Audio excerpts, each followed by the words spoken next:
चलिए दोस्तों, आज की इस वीडियो में लोग क्लास 10 के मैथ के शुरू से लेकर अंतिम तक के चैप्टर्स का फार्मूला मैं आपको बताऊंगा। और याद रखिएगा, ना ही वो फार्मूला अगर पूछता है ना तो 25 से 30 नंबर का आपके मैथ का फार्मूला आता है, क्योंकि आपको समझिए 50 नंबर के ऑब्जेक्टिव आते हैं, 50% आपके ऑब्जेक्टिव आएंगे। तो मैथ का जो फार्मूला है, पहले चैप्टर से लेकर जो 15-16 चैप्टर जितना भी पढ़ता है मैथ का क्लास 10 वाले बच्चे का, शुरू से लेकर अंतिम तक के फार्मूला को मैं आपको ट्रिकली समझाऊंगा। ध्यान से समझिएगा। देखिए, सबसे पहला जो चैप्टर्स है वास्तविक संख्या। तो वास्तविक संख्या का इंग्लिश क्या होता है? वास्तविक संख्या का इंग्लिश होता है रियल नंबर। इसके बारे में ज्यादा चर्चा नहीं करनी है। पूछता है प्राकृत संख्या, उसके बाद पूर्ण संख्या क्या होती है, मैं आपको बताऊं। प्राकृत संख्या 1 से शुरू होती है, पूर्ण संख्या 0 से शुरू होती है। अब पूछता है अभाज्य संख्या भी पूछता है, तो ये सब चीज आपको पता होती है। अभाज्य संख्या का मतलब जिसमें 1 से और अपने आप से भाग लगे, जैसे 2 हो गया, 3 हो गया, 5 हो गया। ऑब्जेक्टिव में क्वेश्चन करता है कि सबसे छोटी अभाज्य संख्या कौन है। सबसे छोटी अभाज्य संख्या 2 होती है, सबसे छोटी प्राकृत संख्या 1 होती है, सबसे छोटी पूर्ण संख्या 0 होती है। ये अलग की बात है। इस चैप्टर्स की हम बात करते हैं, इसमें सबसे पहले में पढ़ना होता है यूक्लिड विभाजन प्रमेय का। यहाँ से क्वेश्चन करता भी है यूक्लिड विभाजन प्रमेय का, चाहे भाग लेमा, चाहे यूक्लिड विभाजन एल्गोरिथम का सूत्र क्या होता है, तो a बराबर bq प्लस r होता है। आप पढ़े होंगे भाज्य बराबर भाजक गुना भागफल प्लस शेषफल, ये पढ़े होंगे। उसी को बोलते हैं a बराबर bq प्लस r। इसको भाग लेमा का, चाहे विभाजन एल्गोरिथम का, चाहे यूक्लिड विभाजन प्रमेय का सूत्र इसको कहा जाता है। इसमें एक क्वेश्चन पूछता है कि यूक्लिड विभाजन प्रमेय के लिए कौन सा कथन सत्य है, तो ये वाला कथन सत्य है जिसको पढ़ेंगे 0 less than is equal r less than b। इसका मतलब है कि r का मान 0 भी हो सकता है, 0 से बड़ा हो सकता है, और b का मान हमेशा शेषफल से बड़ा होगा। ये ऑब्जेक्टिव में कई बार क्वेश्चन किया भी है कि बताना यूक्लिड विभाजन प्रमेय के लिए कौन सा कथन सत्य है। तो ये सत्य होगा कि r का जो मान है 0 हो सकता है, 0 से छोटा ऋणात्मक नहीं होगा। याद रखिएगा,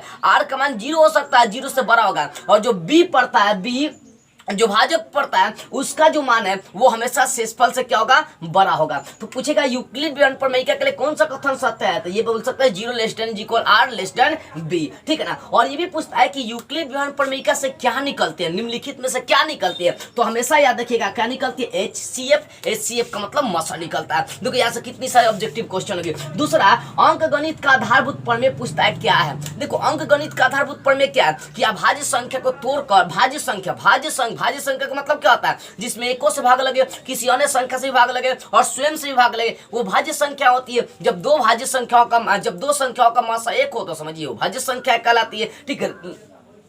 देखो, अब यहाँ पर मेरे कहने का सीधा सा मतलब क्या है कि अंक गणित का आधारभूत प्रमेय होता है भाज्य संख्या को तोड़ने पर अभाज्य संख्या का गुणनफल आ जाएगा, और अभाज्य संख्या का गुणनफल हमेशा भाज्य संख्या आती है। तो लिख सकते हैं कि अंक गणित का आधारभूत प्रमेय के अनुसार भाज्य संख्या का गुणनखंड करने पर अभाज्य संख्याओं का गुणनफल आता है। ये भी बोल सकते हैं कि अभाज्य संख्याओं का गुणनफल हमेशा भाज्य संख्या होती है। यही पूछता ऑब्जेक्टिव में एक बार क्वेश्चन किया भी था कि अभाज्य संख्याओं का गुणनफल क्या होता है। भाज्य संख्या होता है, आप भाज्य संख्याओं का फैक्टर करेंगे तो क्या मिलेगा, भाज्य संख्याओं का गुणनफल मिलेगा, ठीक है ना। जैसे आप 16 का फैक्टर करके देखिएगा, 2 आया तो 2 कौन सी अभाज्य संख्या हो जाएंगी। अब देखो, तीसरा में परिमेय और अपरिमेय जानना। देखो बाबू, ये सब क्वेश्चन ज्यादा भारी नहीं है। पूछेगा √2, √3, √5 कौन सी संख्या, √7 कौन सी संख्या है, तो वो आपका अपरिमेय संख्या है। परिमेय का मतलब जिसको बटा के रूप में लिख सकते हैं, अपरिमेय का मतलब जिसको बटा के रूप में नहीं लिख सकते हैं। तो ये √2 क्योंकि रूट से बाहर नहीं निकल सकता है, मतलब रूट के अंदर ऐसी संख्या जो बाहर नहीं निकले वो सब क्या कहलाती है, अपरिमेय संख्या कहलाती है। और एक और क्वेश्चन करता है पाई कौन सी संख्या, तो याद रखिए पाई जो होती है ना वो एक अपरिमेय संख्या होती है। पाई का मान 2 मान होता है, पाई का 22/7 या 3.14 भी कह सकते हैं। तो ये पाई का मान आपका हो गया। तो √2, √3, √5, √7 ये सब अपरिमेय संख्या है। अब आगे में जानना होता है शांत और अशांत दशमलव प्रसार क्या होता है। देखो, अगर कोई भी आपको परिमेय संख्या दिया है, उसको पहचानना होगा शांत है कि अशांत है, तो उसके नीचे वाले का फैक्टर करना होगा। जैसे मान लीजिए 8/9 दिया है, तो हमें ये इसको देखेंगे पहले कट रहा है कि नहीं, अगर कटने वाला हो तो काटेंगे, नहीं तो नीचे वाले का फैक्टर करेंगे। 9 का अगर फैक्टर करेंगे 3 गुणा 3 आएगा। तो जो फैक्टर है ये 2 और 5 के रूप में अगर आ गया, किसमें, क्यू, देखो P/Q मतलब क्यू का गुणनखंड करने पर 2 और 5 के रूप में आ गया। किस रूप में आना चाहिए, 2 और 5 के रूप में आ गया, 2 और 5 के रूप में आ गया, तो इसका मतलब शांत है, नहीं तो शांत नहीं होगा। देखो, मेरे कहने का सीधा सा मतलब है कि अगर नीचे वाले का फैक्टर 2 के रूप में भी केवल आ जाएगा तो शांत होगा, अगर केवल 5 के रूप में भी आ जाएगा तो शांत होगा। क्योंकि अगर 2 आएगा तो 5 पर 0 बैठा हम लिख सकते हैं गुना 5 पर पावर 0। तो कहने का मतलब है 2 आए चाहे 5 आए, चाहे 2 और 5 दोनों आए, तो दशमलव प्रसार शांत होगा। अगर 2 और 5 के अलावा कोई अन्य संख्या आ गया तो कभी दशमलव सा शांत नहीं होगा। तो ये पहले चैप्टर से इतना ही ऑब्जेक्टिव क्वेश्चन आते हैं। अब चलिए दूसरे चैप्टर्स को हम लोग देखते हैं। द्विघात बहुपद के चैप्टर्स का देखिए फॉर्मूला क्या है। द्विघात बहुपद तो आपको पता है, द्विघात बहुपद मतलब जिसको बहुपद भी हम लोग कह सकते हैं। इसमें द्विघात बहुपद के बारे में ज्यादा जानकारी हासिल करना है। बहुपद को इंग्लिश में लोग पॉलिनोमियल्स कहते हैं। बहुपद क्या है तो मतलब बोल सकते हैं कि ऐसा व्यंजक जिसमें अनेक पद हो। बहु का मतलब अनेक, का पद का मतलब पद होता है, जिसमें अनेक पद होगा बहुपद कहलाएगा। बहुपद भी अनेक प्रकार का होता है। जैसे पद के आधार पर बहुपद बोल सकते हैं, पदी, द्विपदी, त्रिपदी, ऐसे बोल सकते हैं चतुष्पदी। और वही घाट के आधार बोलेंगे तो रैखिक हो जाएगा, द्विघाती हो जाएगा, त्रिघाटी हो जाएगा। तो रैखिक का मतलब होता है एक घाट वाला, द्विघाटी का मतलब होता है दो घाट वाला, त्रिघाटी का मतलब तीन घाट वाला। कोई भी ऑब्जेक्टिव क्वेश्चन बोला भी है कि रैखिक घाट में कितने घाटों की संख्या होगी, चाहे रैखिक घाट वाले हम बोले रैखिक घाट वाले बहुपद में शून्य कितना होंगे। तो रैखिक में एक घाट होता है तो एक हो जाएगा, द्विघाटी में दो होता है तो शून्य दो हो जाएंगे, त्रिघाटी में तीन घाट होता है तो तीन शून्य हो जाएंगे। ये सब अपना याद कर लीजिएगा। अब देखो इसमें फॉर्मूला की बात करते हैं। अल्फा प्लस बीटा का सूत्र पूछता है तो माइनस बी बटे, और उसको अल्फा इंटू बीटा का सूत्र पूछता है तो सी बटे होता है। वही पूछेगा alpha plus beta plus gamma, इसका भी सूत्र माइनस बी बटे होता है। और alpha beta plus beta gamma plus gamma alpha का सूत्र सी बटे ए होता है। ठीक है ना। और वही पूछ देगा चौथा नंबर फॉर्मूला देखिए, alpha beta plus beta gamma plus gamma alpha का सूत्र क्या होता है तो इसका हो जाएगा माइनस डी बटे ए, माइनस डी बटे ए। सॉरी यहाँ पर देखिए alpha beta plus beta gamma plus gamma alpha का सूत्र सी बटे होता है, लेकिन alpha into beta into gamma का सूत्र माइनस डी बटे होता है। यानी कहने का सीधा सा मतलब ऑब्जेक्टिव क्वेश्चन करता है अल्फा प्लस बीटा का सूत्र क्या होगा माइनस बी बटे, अल्फा इंटू बीटा का सूत्र क्या होगा सी बटे, alpha plus beta plus gamma का सूत्र क्या होगा माइनस बी बटे, alpha beta plus beta gamma plus gamma alpha का सूत्र क्या होगा सी बटे, alpha into beta into gamma का सूत्र क्या होगा तो इसका सूत्र माइनस डी बटे हो जाएगा। अब कई बार द्विघात बहुपद का भी सूत्र पूछा गया, द्विघात बहुपद का सूत्र क्या होता है तो बोल सकते हैं कि हाई के नहीं भी लगाकर कई बार बोली जाती है तो के into x square minus alpha into beta into x plus alpha into beta. कहने का मतलब है के into x square minus alpha plus beta into x plus alpha into beta. ये द्विघात बहुपद का सूत्र हो गया। कई बार त्रिघात बहुपद का भी सूत्र पूछता है तो त्रिघात बहुपद का सूत्र बोल सकते हैं के into x Q minus alpha plus beta plus gamma into x square plus alpha beta plus beta gamma plus gamma alpha into x minus alpha into beta into gamma. ये सूत्र होता है त्रिघात बहुपद का, कई बार निकालने के लिए पूछता है, याद देखिएगा। अब देखो एक और क्वेश्चन अंत में पढ़ना है, भाज्य बराबर भाजक गुना भागफल प्लस शेषफल। जिसको इसमें विभाजन एल्गोरिथम के नाम से पुकारा गया इस चैप्टर्स में बहुपद में। इसको px बराबर gx into qx plus rx है। ठीक है ना। अभी हम लोग यूक्लिड विभाजन प्रमेय पढ़े थे, a बराबर bq प्लस r, एकदम सेम वैसा ही है। a का काम px कर रहा है और वहाँ b का काम ये gx कर रहा है, उसके बाद q का काम qx कर रहा है और शेषफल का काम rx कर रहा है। यानी कहने का मतलब इसको विभाजन एल्गोरिथम का सूत्र पूछेगा तो यही कहेंगे, बोलेगा px बराबर सूत्र क्या होता है gx into qx plus rx। इसको बोल सकते हैं भाज्य बराबर भाजक गुना भागफल प्लस शेषफल। तो इस टाइप से बहुपद का सूत्र हो गया। अगला चैप्टर्स का सूत्र देखते हैं। अब तीसरे चैप्टर का फॉर्मूला देखते हैं। तीसरे चैप्टर्स का नाम है दो चर वाले रैखिक समीकरण। अब देखो दो चर वाले रैखिक समीकरण क्या होता है जिसमें दो गो चर हो, जैसे एक्स और वाई क्या हो गया चर हो गया, तो जिसमें दो गो चर होता है दो चर वाला रैखिक समीकरण हो गया। अब देखो दो चर वाले रैखिक समीकरण में क्या क्या फॉर्मूला पूछता है a1 बटा a2 is not is equal b1 बटा b2 है तो उस समय कितने हल होंगे तो केवल अद्वितीय हल, मतलब केवल एक हल होंगे। आप पूछता है उसका ग्राफ कैसा होता है, इस कंडीशन में पूछेगा ग्राफ कैसा होता है तो ग्राफ इसका प्रतिच्छेदी होता है, मतलब एक दूसरे को काटने का काम करता है। आप पूछेगा संगत होता है कि असंगत होता है तो ये पहले वाले कंडीशन के अनुसार संगत होता है। यानी a1 बटे a2 is not is equal b1 बटा b2 के अनुसार तीन काम एक हल होगा, इसका ग्राफ प्रतिच्छेदी होगा और उसके बाद ये संगत होता है। दूसरा कंडीशन में पूछता है कि a1 बटा a2 इज इक्वल b1 बटा b2 I is not is equal c1 बटा c2 में क्या होगा तो इसका कोई हल नहीं होता है और इसका ग्राफ एक दूसरे का समानांतर होता है और ये असंगत होता है। तीसरा में बोलता है तीनों कंडीशन बराबर है, a1 बटा a2 इज इक्वल b1 बटा b2 इज इक्वल c1 बटा c2 बराबर है, तब इसके क्या होंगे तो इसका अनेक हल होंगे, ढेर सारा मान आएगा। उसके बाद इसका ग्राफ खींचेंगे देख एक ही दूसरे के ऊपर मतलब संपाती आएगा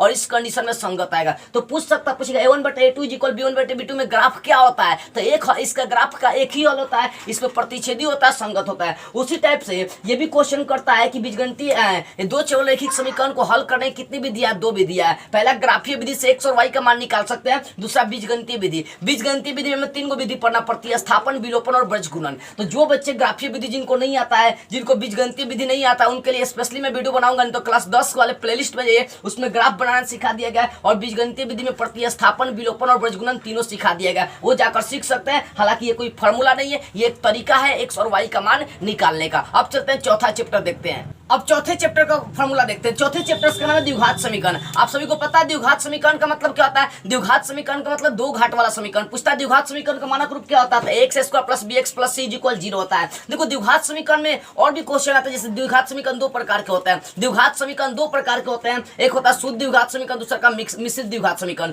शुद्ध द्विघात समीकरण में क्या होता है कि एक 16 गुणांक नहीं होता है, जैसे x square plus C equal 0 हो सकता है, एक 16 गुणांक नहीं होगा, लेकिन मिश्रित में एक 16 गुणांक होता है। ये छोड़िए, ये सब क्वेश्चन ऑब्जेक्टिव में नहीं आता है। पूछेगा द्विघात समीकरण में अधिक से अधिक कितने मूल हो सकता है, तो 2, यानी द्विघात समीकरण में उसका समीकरण x का मान कितना आ सकता है, 2 आ सकता है। अब देखो इसमें पूर्ण वर्ग बनाने की विधि पढ़ना आती है, मैं पहले भी पढ़ा चुका हूँ, क्लास 10 वाले प्लेलिस्ट में आपको मिल जाएगा, और नहीं तो मैं इस पर स्पेशली एक वीडियो बना दूंगा, ठीक है। उसके बाद इसमें श्रीधराचार्य नियम पढ़ना, श्रीधराचार्य नियम पढ़ना है। तो श्रीधराचार्य नियम में हम लोग एक सूत्र आता है x का मान निकालने के लिए, मूल का मान निकालने के लिए, वो सूत्र होता है -b प्लस -√d/2 है। ये सूत्र कई बार ऑब्जेक्टिव में करता है फॉर्मूला में, लेकिन यहाँ देखिए, यहाँ से 3 कंडीशन बहुत इंपॉर्टेंट जो हमेशा एग्जाम में आता है। पूछता है कि डी का मान अगर 0 से बड़ा होगा यानी डी ग्रेटर देन 0 होगा, तब उसका मूल क्या होगा। तो याद देखिए, उसमें वास्तविक और असमान मूल आता है, यानी एक्स का मान अलग अलग आएंगे। जब डी का मान 0 के बराबर होगा तो उस समय मूल बराबर आते हैं, मतलब एक्स का मान बराबर आते हैं। और जब डी का मान 0 से छोटा आएगा तो उस समय एक्स का मान निकालना संभव नहीं है। ये चौथे चैप्टर से ऑब्जेक्टिव क्वेश्चन फॉर्मूला के रूप में आते हैं। पांचवें चैप्टर्स का फॉर्मूला देखते हैं। देखिए पांचवें चैप्टर्स का नाम है एपी, जिसको हम लोग अर्थमेटिक प्रोग्रेशन हिंदी में समानांतर श्रेणी कहते हैं। देखो समानांतर श्रेणी से क्या क्या फॉर्मूला आता है, आपको पूछेगा एपी का व्यापक पद कौन सा होगा। तो व्यापक पद को आप ए प्लस डी, ए प्लस 2d, ए प्लस 3d आप इस टाइप से लिख सकते हैं। पूछता है ऐसा पद दे देगा, बोला कि इसमें प्रथम पद क्या होगा। और कोई भी श्रेणी आपको दिया है, जैसे मान लीजिए आपको 8 का 9 का ऐसे डॉट दिया है, तो यहाँ प्रथम पद क्या हो जाएगा आपका 8 हो जाएगा। आप पूछेगा सार्वंतर क्या होगा, तो इसमें से दूसरा का पद में से पहले का पद घटा देते हैं तो सार्वंतर निकल जाती है, ठीक है ना। अब व्यापक पद पूछेगा, तो व्यापक पद को एनवा पद भी कहते हैं या अंतिम पद भी कहते हैं। तो पूछेगा एपी का व्यापक पद का फॉर्मूला, तो a plus n minus 1 into D होगा। या पूछेगा आपको कि एपी का अंतिम पद क्या होता है, अंतिम पद को l से या tn से चाहे an से भी सूचित करते हैं। तो एनवा पद को a plus n minus 1 into D बोल सकते हैं, ठीक है। या इसको n बोल सकते हैं या tn कह सकते हैं, नहीं तो l कह सकते हैं, सिर्फ l कह सकते हैं। यानी एपी के एनवा पद को 3 नाम कह सकते हैं, व्यापक पद, अंतिम पद, tn an, ये सब नाम आप दे सकते हैं। पूछेगा tn का फॉर्मूला तो यही होगा, l का फॉर्मूला, an का फॉर्मूला ये होगा, l का भी फॉर्मूला ये होगा। और कई बार एग्जाम में एसएन का मतलब क्या होता है, एन पदों का योगफल निकालने का फॉर्मूला पूछ देता है। तो n/2 into 2a plus n minus 1 into D, यही फॉर्मूला होता है। किसका फॉर्मूला होता है, एनवा पद का, या एन पदों के योगफल का। ये एन पदों के योगफल का एक और फॉर्मूला होता है n/2 into a plus l का मतलब tn कह सकते हैं चाहे n भी कह सकते हैं। तो अंतिम पद यदि दिया हो तो यहाँ पे अप्लाई कर सकते हैं। यानी एसएन का 2 फॉर्मूला आपका, एक ये हो जाएगा, एक ये हो जाएगा, n/2 into 2a plus n minus 1 into D, ये फॉर्मूला कह सकते हैं। यानी एपी का व्यापक पद इस टाइप में लिख सकते हैं, एनवा पद और एसएन, ये 2 फॉर्मूला याद कर लीजिएगा, ऑब्जेक्टिव में ज्यादा क्वेश्चन आते हैं। अब छठे चैप्टर्स में आते हैं। छठे चैप्टर्स का नाम है त्रिभुज, जिसको इंग्लिश में ट्रिंगल के नाम से जानते हैं। देखो त्रिभुज से ज्यादा क्या प्रमेय आते हैं, ऑब्जेक्टिव क्वेश्चन यहाँ से क्या करेगा, थ्योरी के रूप में देता है। इसका सूत्र देखिए, सूत्र तो ज्यादा नहीं है इसका, ठीक है ना। पहले ये समझो, कई बार क्वेश्चन के सभी वृत्त क्या होते हैं, सभी वर्ग क्या होते हैं, सभी आयत क्या होते हैं, समबाहु त्रिभुज, सभी समबाहु त्रिभुज क्या होता है। तो यहाँ पर समझिए, सभी वर्ग या सभी वृत्त या सभी आयत या सभी समबाहु त्रिभुज बोलेगा तो ये सभी समरूप होते हैं। तो सभी वृत्त, सभी वर्ग और सभी समबाहु त्रिभुज क्या होते हैं, आपस में ये समरूप होते हैं। और याद रखिएगा, इसमें हमें जानना, इतना ऑब्जेक्टिव क्वेश्चन करता है कई बार किया, सभी वृत्त क्या होता है, समरूप, सभी समबाहु त्रिभुज क्या होता है, समरूप। अब पूछेगा सभी वर्ग क्या होता है, समरूप, सभी आयत क्या होता है, समरूप होते हैं। लेकिन अब देखो यहाँ से अब आपको इसमें आगे क्या पढ़ना है, इसमें शुरू से अंत तक आपको प्रमेय की जानकारी हासिल करना है, मतलब प्रमेय के बारे में जानना है। प्रमेय 1 से लेकर 11 को आपको प्रमेय पढ़ना है, यानी त्रिभुज वाले चैप्टर्स में 9 ही प्रमेय पढ़ना, पाइथागोरस के विलोम तक, ठीक है ना। 2 और आगे प्रमेय पढ़ना है। तो प्रमेय की जानकारी मैं पहले भी दे चुका हूँ। जिन बच्चे जो बच्चे प्रमेय नहीं देखे हैं उनको क्लास 10 के प्लेलिस्ट में चलिए, क्लास 10 के गणित के प्लेलिस्ट में चलिए, उसमें सारा प्रमेय आपको मिल जाएगा, ठीक है ना। आप प्रमेय देख लीजिएगा। छठा चैप्टर से ज्यादा ऑब्जेक्टिव क्वेश्चन है, फॉर्मूला नहीं पूछते हैं। अब देखो फॉर्मूला ज्यादा नहीं पूछते हैं। अब यहाँ से न्यूमेरिकल क्वेश्चन देगा, तो न्यूमेरिकल बनाने के लिए तो चैप्टर्स में पढ़ना पड़ेगा। मैं भी फॉर्मूला की चर्चा करूँ। 7वें चैप्टर्स का नाम है कोऑर्डिनेट ज्योमेट्री, मतलब निर्देशांक ज्यामिति नाम है। अब देखो निर्देशांक ज्यामिति में दूरी सूत्र पूछता है कई बार, तो दूरी सूत्र का सूत्र होता है रूट अंडर x2 घटाओ x1 का the whole square plus y2 घटाओ y1 का दी होल स्क्वायर। अब आप सोचेंगे x2 y2 कहाँ से चला रहा है, तो उसमें दो गो बिंदु लेकर चली जाती है x1 y1, आप फिर लेकर चली जाती है x2 y2, दो गो बिंदु मतलब दो गो समझिए कि बिंदु लेकर चली जाती है, इनके बीच दूरी सूत्र निकाल लिया जाता है। तो दूरी सूत्र का फॉर्मूला रूट अंडर x2 घटाओ x1 प्लस y2 घटाओ y1 का दी होल स्क्वायर। अब मूल बिंदु से दूरी सूत्र पूछता है तो उसमें रूट अंडर x का स्क्वायर प्लस y का स्क्वायर, ये सिंपली फॉर्मूला लगा दी जाती है। वही पूछेगा आंतरिक विभाजन का सूत्र, देखो पूछेगा आंतरिक जब अंदर से विभाजित करेगा तब उसका फॉर्मूला क्या होता है, तो आंतरिक विभाजन सूत्र होता है mx2 प्लस nx1 बटा m प्लस n, उसको कॉमा देखा my2 प्लस ny1 बटा m प्लस n, ठीक है ना, ये होता है आंतरिक विभाजन। उसके बाद वही यही पूछेगा बाह्य विभाजन सूत्र क्या होता है, तो जहां प्लस है वहां पर सिर्फ माइनस लगा देना है। तो बाह्य विभाजन का सूत्र होता है mx2 घटाओ nx1 बटा m plus m minus n, जहां जहां प्लस वहां पर m माइनस लगा देना है। my2 घटाओ ny1 बटा m plus m minus n, मतलब जहां जहां प्लस है ना वहां माइनस लगा देंगे तो हो जाएगा बाह्य विभाजन सूत्र। लेकिन आंतरिक विभाजन सूत्र का ये होता है, कई बार पूछा भी निर्देशांक ज्यामिति में। अब देखो मध्य बिंदु का सूत्र दिया रहता है, तो मध्य बिंदु का सूत्र पूछता कई बार, तो x1 प्लस x2 बटा 2 हो जाएगा और वही x1 plus y1 plus y2 बटा 2 हो जाएगा, ये मध्य बिंदु का सूत्र हो जाएगा। लेकिन ये कब दो बिंदु दिया रहेगा, तब जहां तीन गो बिंदु दिया रहेगा वहां पर x1 plus x2 plus x3 बटा 3 हो जाएगा और y1 plus y2 plus y3 बटा 3 हो जाएगा, ये मध्य बिंदु का सूत्र निकल जाएगा। उसके बाद कई बार ये ऑब्जेक्टिव क्वेश्चन किया त्रिभुज का क्षेत्रफल क्या होता है निर्देशांक ज्यामिति में, तो त्रिभुज का क्षेत्रफल याद करने का तरीका आपको बता दिया गया था 123 231 312, ये जिसको ये चीजें याद हो गई ना वही बच्चा समझ सकता है इसके फॉर्मूला को। देखो फॉर्मूला क्या होता है 1/2 into x1 into y2 plus y2 घटाओ y3 फिर प्लस x2 y3 घटाओ y1 plus x3 into y1 घटाओ y2। अब देखो आप 123 लिखे, इसका मतलब 123 का मतलब क्या होगा x1 और उसके बाद 23 का मतलब y2 घटाओ y3। देखो यहाँ पर अंक वाला जो चीज है उसको लाइन से दर्शा दिया गया, तो इस आधार पर आप देख सकते हैं। तो इस तरह से आपका निर्देशांक ज्यामिति से ये सब फॉर्मूला जो आपके एग्जाम में पूछे जाते हैं। अब इसका हम लोग 8वां चैप्टर देखते हैं। अब 8वें चैप्टर का फॉर्मूला देखिए, 8वें चैप्टर का नाम है त्रिकोणमिति का परिचय, मतलब त्रिकोणमिति का फॉर्मूला, और यही चैप्टर सबसे इंपॉर्टेंट और यही से फॉर्मूला ज्यादा आते हैं। देखो सबसे पहली बात है फॉर्मूला आता है साइन थीटा का, कॉस थीटा का, टेन थीटा का, कॉट थीटा का, सेक थीटा का, कोसेक थीटा का फॉर्मूला क्या होता है, तो इतना याद रखिए साइन का उल्टा कॉसेक होता है, टेन का उल्टा कॉट होता है और कॉस का उल्टा सेक होता है। साइन का फॉर्मूला होता है लंब बटे कर्ण, तो साइन का उल्टा कॉसेक होता है, तो कॉसेक का सूत्र होगा कर्ण बटे लंब, उलट जाएगा। देखो लंब बटे कर्ण है तो इसको उलट देंगे तो कर्ण बटे लंब हो जाएगा। वही कॉस थीटा का सूत्र अगर आधार बटे कर्ण है तो कॉस का उल्टा सेक होता है, तो सेक का सूत्र कर्ण बटे आधार हो जाएगा। टेन का फॉर्मूला होता है लंब बटे आधार, तो टेन का उल्टा कॉट होता है, तो कॉट का सूत्र आधार बटे लंब हो जाएगा। एक बात याद रखिएगा, जिस कोण से पूछेगा तो कोण के सामने वाला भुजा हमेशा लंब होता है और कोण के सटी हुई भुजा हमेशा आधार होती है, इस चीज को आप याद रखिएगा। अब देखो यहाँ से ये फॉर्मूला सबसे ज्यादा ऑब्जेक्टिव क्वेश्चन में पूछता है कि साइन 0 का मान, साइन 30 का मान, साइन 90 का मान, ये मान सारणी सभी बच्चों को कम से कम याद होनी चाहिए। जिन बच्चों को नहीं याद है उनका फॉर्मूला चला जाएगा। जैसे देखो लिख दिया हूँ, देखो पहले भी मैं टिपिकली समझा चुका हूँ लेकिन फिर भी मैं आपको ये समझा रहा हूँ। साइन 0 का मान 0, साइन 30 का मान 1/2, अपना टिपिकली निकालने का अलग तरीका बता दियो, क्लास 10 वाले मैथ का प्लेलिस्ट में चल जाइए। तो साइन 0 का मान 0, साइन 30 का मान 1/2, साइन 45 का मान 1/√2, साइन 60 का मान √3/2 और साइन 90 का मान 0 होता है। उसी प्रकार से कॉसेक, साइन का उल्टा क्या होता है कॉसेक, जो भी साइन का मान है उसको उलट दीजिए, तो 0 को उल्टेंगे तो अपरिभाषित मतलब इन्फिनिटिव कह सकते हैं। तो इस तरह सब साइन कॉसेक सारे का मान क्या करना आपको याद कर लेना है, स्क्रीनशॉट ले सकते हैं। उसी प्रकार से आगे फॉर्मूला देखो बताए थे साइन का उल्टा क्या होता है कॉसेक, तो साइन और कॉसेक का गुना करेंगे तो हमेशा 1 होगा। उसी प्रकार से कॉस और सेक का गुना करेंगे तो 1 हो जाएगा, टेन और कॉट का गुना करेंगे तो 1 हो जाएगा, मतलब उल्टा वाले का गुना करना, साइन का उल्टा कॉस तो साइन इंटू कॉस 1, कॉस का उल्टा सेक तो कॉस इंटू सेक 1 हो जाएगा, टेन का उल्टा कॉट तो टेन इंटू कॉट का मान कितना हो जाएगा 1 हो जाएगा। ये फॉर्मूला याद रख लीजिए, ठीक है ना। सबसे ज्यादा देखो फॉर्मूला त्रिकोणमिति से ही आते हैं। अब जैसे मान लो साइन 90 घटाओ थीटा, तो साइन का उल्टा कॉसेक नहीं चलेंगे, यहाँ जो फॉर्मूला होगा साइन को यदि 90 से घटाएंगे तो साइन 90 घटाओ थीटा कॉस थीटा, और वही कॉस को भी 90 से घटाएंगे तो कॉस 90 घटाओ थीटा क्या होता है साइन थीटा। ये फॉर्मूला याद रखिएगा, कॉसेक 90 घटाओ थीटा सेक थीटा, या सेक 90 घटाओ थीटा कॉसेक थीटा, टेन 90 घटाओ थीटा कॉट थीटा, या कॉट 90 घटाओ थीटा टेन थीटा। ये फॉर्मूला कई बार एग्जाम में पूछता है, इसको क्वेश्चन बनाने में प्रयोग हम लोग कर लेते हैं। उसके बाद देखिए यहाँ से इंपॉर्टेंट सूत्र याद होता है त्रिकोणमिति का, जिसे पूछता है sine square theta plus cos square theta का मान क्या होता है 1 होता है। उसी प्रकार से आप देख सकते हैं सेक स्क्वायर थीटा घटाओ टेन स्क्वायर थीटा का मान कितना होता है 1 होता है। उसी प्रकार से आप कह सकते हैं कॉसेक स्क्वायर थीटा घटा कॉट स्क्वायर थीटा का मान कितना होता है? 1 होता है। ये फॉर्मूला कई बार पूछता है, इसी सूत्र को इधर उधर करता है। या कई बार सूत्र पूछा साइन 2 थीटा का,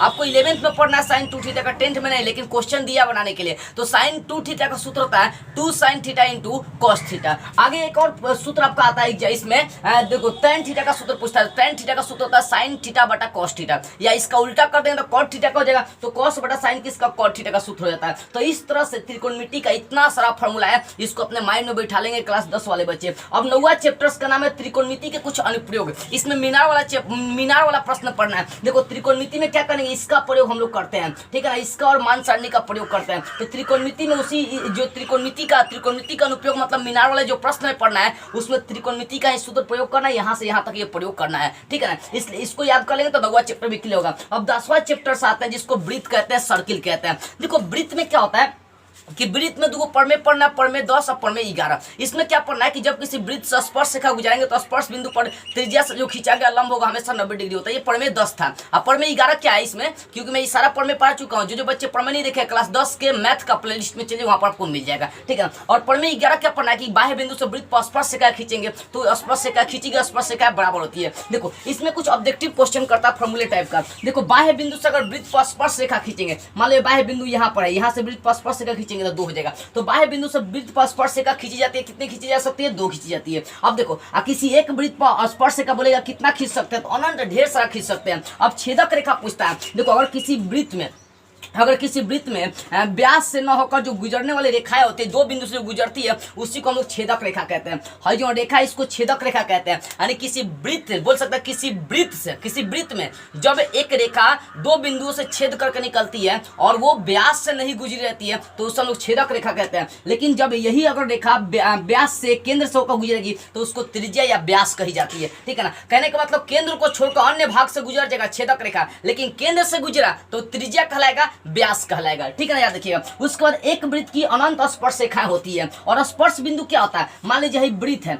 यहाँ से एगो रेखा गुजर गया, तो ये स्पर्श रेखा जो है ना, स्पर्श रेखा वृत्त को जिस बिंदु पर स्पर्श करती है उसी को स्पर्श बिंदु कहते हैं। स्पर्श रेखा वृत्त को जिस बिंदु पर स्पर्श कर रही है उसको हम लोग क्या बोलते हैं? स्पर्श बिंदु कहते हैं। और इसमें 2 परमे पढ़ना, परमे 10 और 11 से परमे पढ़ लीजिएगा, मैं पहले भी पढ़ा चुका हूँ, ठीक है। जिन बच्चों को परमे चाहिए वो लिखेंगे परमे 10 जेपी सुपर स्कूल, तो परमे 10 चलाएगा, परमे 11 जेपी सुपर स्कूल, तो परमे चलाएगा। तो इस तरह से आपका ये 10वां चैप्टर वृत्त तक क्लियर होगा। अभी 5 और चैप्टर्स है जिसका सूत्र हमें जानना है। तो चलिए इसका 11वां चैप्टर्स का हम लोग सूत्र देखते हैं। अब 11वें चैप्टर का फॉर्मूला देखते हैं। देखो 11वें चैप्टर्स का नाम है कंस्ट्रक्शन, जिसको हिंदी में लोग रचना कहते हैं। रचना में कोई फॉर्मूला नहीं है, क्योंकि रचना में क्या करना है, डायग्राम खींचना है, रचना खींचना है। तो जो बच्चे मेरे रचना वाले वीडियो नहीं देखे हैं वो डिस्क्रिप्शन में उसका लिंक दे दूंगा, नहीं तो क्लास 10 के प्लेलिस्ट में मैथ का चलिए, वहां पर आपको मिल जाएगा इसका वीडियो। देखो तो रचना को कोई फॉर्मूला नहीं है। अब यहाँ से 12वां चैप्टर चलते हैं। 12वें चैप्टर्स का नाम है वृत्त से संबंधित क्षेत्रफल। अब इसमें कौन कौन सा सूत्र आता है देखिए। इसमें सबसे पहले वृत्त का परिधि, वृत्त का क्षेत्रफल, ये सब पूछता है। तो वृत्त की परिधि का सूत्र 2πr होता है और वृत्त के क्षेत्रफल πr² होता है। यहाँ से एक और क्वेश्चन करता है, त्रिज्यखंड के क्षेत्रफल का सूत्र क्या होता है। तो त्रिज्यखंड के क्षेत्रफल का सूत्र θ/307 गुणा πr²। यहाँ पर पाई का मान 22/7 या 3.14 रख सकते हैं, और r यहाँ पर क्या त्रिज्या। या एक और क्वेश्चन करता है, चाप की लंबाई का सूत्र पूछता है। तो चाप की लंबाई का सूत्र क्या होता है, θ/360 और 2πr होता है। ये क्या कर सकते हैं, 2 से 360 काट सकते हैं, तो θ/180 इंटू πr भी कई बार बोली जाती है। तो चाप की लंबाई का सूत्र होता है। अब वृत्त खंड का यदि क्षेत्रफल निकालना होता है तो उसके लिए त्रिज्यखंड का क्षेत्रफल और फिर संगत त्रिभुज का क्षेत्रफल घटा देते हैं, तो वृत्त खंड का क्षेत्रफल निकलता है। तो इस चैप्टर से जो 12वां चैप्टर से इससे यही आपका फॉर्मूला पूछता है। अब देखो यहाँ पर 13वां चैप्टर जिसका नाम है पृष्ठीय क्षेत्रफल एवं आयतन, सबसे ज्यादा फॉर्मूला यही से बनता है। तो पृष्ठीय क्षेत्रफल एवं आयतन में सबसे पहला फॉर्मूला गोले का आयतन। गोले का आयतन का सूत्र पूछता है कई बार। तो गोले के आयतन का सूत्र 4/3 πr³ होता है। आप गोला का आधा कर देंगे तो अर्धगोला हो जाएगा, तो अर्धगोला का क्या करेंगे, 2/3 कर दिया जाता है, 2/3 πr³ हो जाता है, ठीक है। उसी प्रकार से शंकु का आयतन कई बार पूछता है। शंकु का आयतन का सूत्र 1/3 πr² होता है। आज शंकु का पृष्ठ क्षेत्रफल पूछेगा तो πrl, एल क्या होता है, तो एल त्रिज्या ऊंचाई होता है, जिसका सूत्र हम लोग बोल सकते हैं √r² + h²। उसके बाद बेलन का आयतन, बेलन का आयतन का सूत्र पाई आर स्क्वायर एच होता है। उसका शंकु का पृष्ठ क्षेत्रफल क्या होता है, पाई आर होता है। घन का आयतन का सूत्र सभी को पता है, भुजा की होता है। क्या होता है, भुजा की होता है। अब देखो यहाँ से हम घन की बात आ गई, घन का पृष्ठ क्षेत्रफल पूछता है, तो घन के पृष्ठ क्षेत्रफल का सूत्र 6 गुना भुजा स्क्वायर होता है, नहीं 6 गुना भुजा होता है। सिर्फ घन का पृष्ठ क्षेत्रफल क्या होता है, 6 गुना भुजा होता है, 6 गुना भुजा का स्क्वायर होता है। देखिए अब देखो घनाभ का आयतन कई बार पूछता है, लंबाई गुना चौड़ाई गुना ऊंचाई होता है, एल गुना बी गुना एच कह सकते हैं। छिन्नक का आयतन पूछता है, तो छिन्नक के आयतन का फॉर्मूला अगर चलेंगे तो छिन्नक का आयतन हो जाएगा 1/3 पाई एच इंटू R1 का स्क्वायर प्लस R2 का square plus R1 into RH हो जाएगा। ठीक है, उसी प्रकार से छिन्नक का पृष्ठ क्षेत्रफल लेकर चलेंगे तो छिन्नक का पृष्ठ क्षेत्रफल pi L into R1 plus R2 रहता है। लेकिन छिन्नक का संपूर्ण पृष्ठ क्षेत्रफल चलेंगे तो pi L into R1 plus R2 और प्लस पाई इंटू R1 का स्क्वायर प्लस R2 का स्क्वायर, ये छिन्नक का संपूर्ण पृष्ठ क्षेत्रफल निकल जाएगा। उसी प्रकार से अगला चैप्टर 14 चैप्टर जिसका नाम सांख्यिकी है, इसमें माध्य माध्यिका बहुलक पढ़ना है। तो माध्य माध्यिका बहुलक में ऑब्जेक्टिव ज्यादा क्वेश्चन नहीं आते। हाँ ऑब्जेक्टिव क्वेश्चन आता है, बोलते हैं 5 लगातार प्राकृत संख्याओं का माध्य निकाले। तो माध्य वैसे निकालने के लिए माध्य का सूत्र होता है, जितना भी संख्या दे रहेगा उसको जोड़ देना है, उसको जोड़ देना है, जितना संख्या उससे भाग कर देना है, तो योग बटा संख्या कह सकते हैं। माध्यिका निकालने का भी फॉर्मूला होता है। तो देखो माध्य माध्यिका बहुलक के स्पेशली मैं एक वीडियो बना चुका हूँ इन सभी के लिए, क्लास 10 के प्लेलिस्ट में आपको वीडियो मिल जाएगा, नहीं तो डिस्क्रिप्शन में इसका लिंक दे दूंगा। अब बहुलक भी निकालने का बहुत सारे फॉर्मूले होते हैं, लेकिन एक ऑब्जेक्टिव क्वेश्चन के लिए जो पूछता है, जैसे आंकड़ा दे दिया, अब बोलेगा इसमें बहुलक कौन है, तो आंकड़ा में जो सबसे अधिक बार आया होगा वही बहुलक हो जाएगा। जैसे मान लो 2 3 4 2 2, तो इसमें सबसे अधिक बार कौन है, 2 आया, तो इसका मतलब इसका बहुलक क्या हो जाएगा, 2 हो जाएगा। लेकिन फॉर्मूला के अनुसार निकालने के लिए इसका पूरा सूत्र आपको पढ़ना पड़ेगा। ठीक है ना, तो इसमें ज्यादा क्वेश्चन आपको ऑब्जेक्टिव नहीं आते, 1-2 ही आते हैं। अब प्रायिकता की बात करते हैं। प्रायिकता को इंग्लिश में प्रोबेबिलिटी कहते हैं। प्रायिकता को इंग्लिश में क्या कहते हैं, प्रोबेबिलिटी। अब प्रायिकता से क्वेश्चन प्रायिकता का सूत्र पूछता है, मतलब पी का सूत्र पूछता है। पी का मतलब घटने वाली घटना का प्रायिकता, यानी प्रायिकता का सूत्र NE/NS होता है। अब यहाँ से एक और क्वेश्चन होता है, P प्लस P डैश बराबर 1 होता है। ये P डैश क्या है, तो प्रायिकता यानी घटना घटी नहीं है, यानी प्रायिकता घटने की घटना नहीं है। देखो P प्लस P डैश यानी एक प्रायिकता यानी घटना घटी है, दूसरा का घटना नहीं घटी है, दोनों को जोड़ेंगे तो उसका मान कितना होता है, 1 होता है। यानी सिंपल सी बात याद रखिएगा, प्रायिकताओं का अधिक से अधिक मान 1 हो सकता है, कम से कम मान 0 हो सकता है। यानी प्रायिकता के लिए कथन चलता है कि प्रायिकता का मान 0 हो सकता है, 1 भी हो सकता है, लेकिन -1 और 2 3 4 नहीं हो सकता। प्रायिकता का मान 1 से लेकर 0 से लेकर 1 के बीच में होता है। और एक बात याद रखिए, संभव घटना की प्रायिकता 1 होती है, लेकिन असंभव घटना की प्रायिकता 0 होती है। निश्चित घटना की प्रायिकता 1 होती है, लेकिन अनिश्चित घटना की प्रायिकता 1 होती है। संभव मतलब कहने का मतलब जो संभव है उसका 1 है, जो संभव नहीं है उसका 0 हो जाएगा। ठीक है ना, तो याद देखिए प्रायिकता का अधिक से अधिक मान 1, कम से कम मान 0 होता है। तो यही सब क्वेश्चन ऑब्जेक्टिव सूत्र के रूप में आपका पूछता है। ठीक है ना, तो सारे बच्चे इन फॉर्मूलों को कहकर एक लिस्ट तैयार कर ले, और लिस्ट तैयार करने के बाद इसको अपने घर के कोने पर टांग दे, जहां पर आप हमेशा आते रहते हैं जाते रहते हैं। क्योंकि देखो 30 से 35 नंबर का सिर्फ फॉर्मूला आपके एग्जाम में पूछे जाते हैं। ठीक है ना, आई होप इतना मेहनत आप लोगों को पसंद आया होगा, इसलिए इस वीडियो को जितना हो सके सभी लोगों के पास शेयर करें, क्योंकि ये बहुत ही लाभदायक सिद्ध होने वाले सभी बच्चों के लिए। जय हिंद।